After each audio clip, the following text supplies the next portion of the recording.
In this video, we're going to learn how to calculate the mean of some numbers that appear in a chart.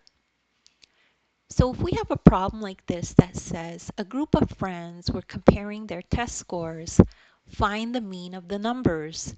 And we could see this chart has all the test scores. This is the group of friends, and these are their scores.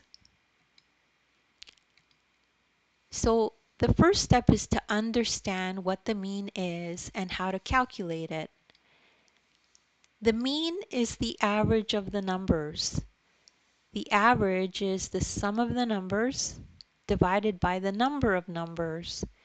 So for the sum of the numbers, this would be you just add up all of these together and then divide by the number of numbers, which is how many numbers are there? 1, 2, 3, 4, 5. So 5 numbers.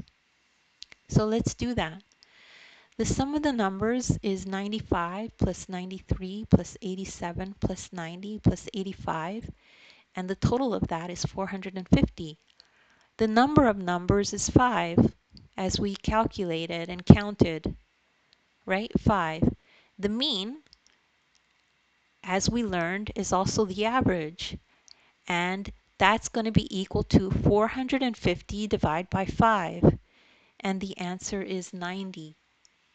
And that's the end of this problem. And don't worry if you don't get this right away. You could just rewatch the video. I have links to other videos of mine that are like this in the description, so you could check those out. As well, there's an ebook with this exact lesson in it. So download the ebook and you can follow along in the ebook. Make sure to like and subscribe if you enjoyed this video. Thanks.